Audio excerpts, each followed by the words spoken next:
যদি আমি ডিভাইডার দিয়ে দেই, এক লেনের মধ্যে এখন নসিমন করিমন আসলেও আমি কিন্তু রং সাইডে গিয়ে আবার চলে আসতে পারি, তখন কোন সাইডে যাব? ওটাকে আমরা ইঞ্জিনিয়ারিং টার্মে বলি নন ফাংশনাল লেন। একটা লেনকে আমরা লেন বলি না, অন্তত দুইটা লেন থাকতে হবে, যাতে করে আমি অবস্ট্রাক্টেড হলে, অনেক কারণে অবস্ট্রাক্টেড হতে পারে, একটা অ্যাক্সিডেন্টের জন্য হতে পারে, একটা গাড়ি থামতেও পারে, সুতরাং তাকে যেন আমি ওভারটেক করতে পারি, একটা অতিরিক্ত লেন লাগবে।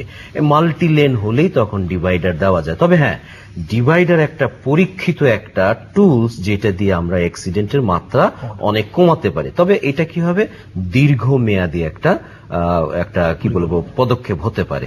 আর আপনি যে প্রশ্নটা করলেন, আমি ব্যক্তিগতভাবে মনে করি পৃথিবীর সব জায়গায় কিন্তু উদ্দেশ্য হলো দক্ষ চালক তৈরি করা না, রক্ষণশীল নিরাপদ ড্রাইভার তৈরি করাটা হলো কিন্তু সবচেয়ে বড় উদ্দেশ্য। দক্ষ ড্রাইভার সে কিন্তু অল্প জায়গার মধ্যেই ম্যানুভার করে সে যদি চলে যায়, আমাদের কাছে মনে হয় সে খুব এক্সপার্ট ড্রাইভার। আসলে কিন্তু সে 100 বার হয়তো চলে যাবে, একবার কিন্তু ধরা খাবে। সেই জন্য সবাই এখন বলে তুমি ডিফেন্স ড্রাইভিং করবা, রক্ষণশীল ড্রাইভার। রক্ষণশীল ড্রাইভার হওয়ার জন্য তার যেই মেন্টালিটি হওয়া দরকার, এটা আমরা সবাই জানি। শিক্ষার সাথে সাথে মানুষের অনুভূতিটা একটু বাড়ে।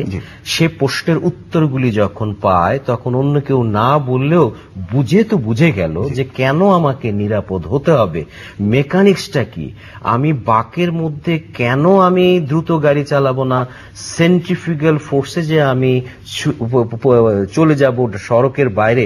এই অনুভূতিগুলি কিন্তু ডেফিনেটলি শিক্ষার সাথে ডাইরেক্টলি রিলেটেড। তবে হ্যাঁ, আমাদের শিক্ষার যেহেতু হার অনেক কম, আমরা হয়তো ইউকের দিকে তাকাতে পারবো না, যেখানে 100% সবাই শিক্ষিত, শুধু শিক্ষিত না, সুশিক্ষিত। আমাদের শিক্ষারও কিন্তু কোয়ালিটিটাও একটু খারাপ। আমরা কিন্তু, আমি একটা বোর্ডে ছিলাম, এই ন্যূনতম শিক্ষা কত হবে, আমরা দেখলাম এখন 8ম শ্রেণী পর্যন্ত আছে। তো 8ম শ্রেণীর সার্টিফিকেট কিন্তু বের করা স্কুল থেকে কোনো ব্যাপারই না। সেই জন্য আমরা দুটা জিনিস করলাম। একটা আমরা বলে আসছি যে এটা অন্তত এসএসসি হতে হবে। এসএসসি হতে গেলে তাকে রেজিস্ট্রেশন করতে হবে। রেজিস্ট্রেশন করলে সে যে এসএসসি আমরা পাশও বলি না, অন্তত রেজিস্ট্রেশনও হতে হবে, সেটা যেন থাকে। আমি ব্যক্তিগতভাবে মনে করি আমাদের এই প্রেক্ষাপটে অন্তত এসএসসি মাধ্যমিক পাশ পর্যন্ত যদি হয়, তাহলে মহাসড়কের টেম্পারমেন্ট যেটা থাকা উচিত, মনস্তত্ত্ব যেটা থাকা উচিত, যেভাবে বুঝতে হয় পরিবেশের সাথে কিভাবে আমি খাপ খাইয়ে গাড়ি চালাবো এবং কেন চালাবো, এই তাত্ত্বিক জ্ঞানগুলি বোঝার মতো তার কিন্তু একটা যোগ্যতা অর্জন হবে। সুতরাং সেই ক্ষেত্রে এসএসসিটা হবে ন্যূনতম একটা কোয়ালিফিকেশন। আমি মানে ওই কথা একটু বলতে চাচ্ছি যে একজন ভক্ত যেটা বলেছিল যে এরকম হেড কোয়ালিশন যদি ডিভাইডার হয়, কিন্তু হেড কোয়ালিশন ডিভাইডারের জন্য হয়তো বন্ধ হবে, কিন্তু আমরা অ্যাক্সিডেন্টগুলো পরীক্ষা নিরীক্ষা করে দেখেছি যে গত বছর 300 কতটা আপনার হেড কোয়ালিশন হয়েছে, এবং পিছন দিকে ধাক্কা কিন্তু সেটাও কিন্তু 200 কতটা যেন হয়েছে।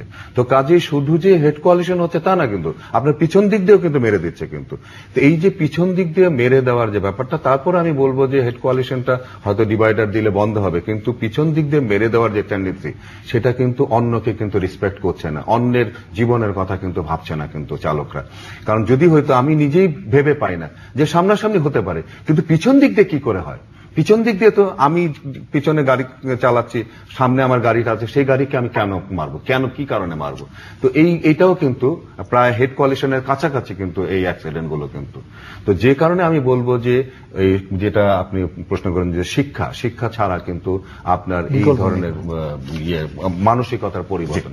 ধন্যবাদ প্রিয় দর্শক, আমাদের নির্ধারিত সময় শেষ হয়ে গেছে। আমরা এটা অত্যন্ত ব্যাপক একটা বিষয়, আমি শুরুতেই বলেছিলাম যে আমরা খুব সংক্ষেপে মূল কয়েকটি বিষয়ের উপর আলোকপাত করব।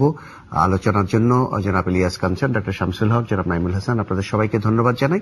এবং এই সুযোগে আমি এই অনুষ্ঠানের মধ্য দিয়ে নিরাপদ সড়ক আন্দোলনের আহ্বায়ক জনাব ইলিয়াস কাঞ্চনকে অনুরোধ করব, তিনি এই বিষয়ে একটা জাতীয় দায়িত্ব পালন করে আসছেন গত 18 বছর ধরে।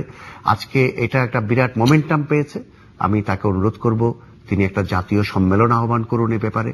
বিশেষজ্ঞদের ডাকুন, সরকারি প্রতিনিধিদের ডাকুন, সিভিল সোসাইটিকে ডাকুন, অভিজ্ঞ ড্রাইভারদের ডাকুন, সবাই মিলে আমরা আলোচনা করি আমাদের কি করণীয় আছে নিরাপদ সড়কের জন্য, দুর্ঘটনা হ্রাসের জন্য, একটা ড্রাইভিং লাইসেন্স দেওয়ার সুসমন্বিত রূপ কি হতে পারে, পলিসি কি হতে পারে, শর্ত কি হতে পারে, এগুলো সব আমরা থ্রেড বিয়ার ডিসকাশন করে একটা সুপারিশমালা আমরা সরকারের কাছে দিই, যাতে সরকার সেই সব সুপারিশ বিবেচনা করতে পারে এবং ভবিষ্যতে যাতে এই ধরনের মর্মান্তিক সড়ক দুর্ঘটনা আমাদের বারবার দেখতে না হয়। এই প্রত্যাশায় আজকের এই গ্রামীণফোন টেলিসময় অনুষ্ঠান আমরা এখানেই শেষ করছি। সবাইকে অনেক ধন্যবাদ। খোদা হাফেজ।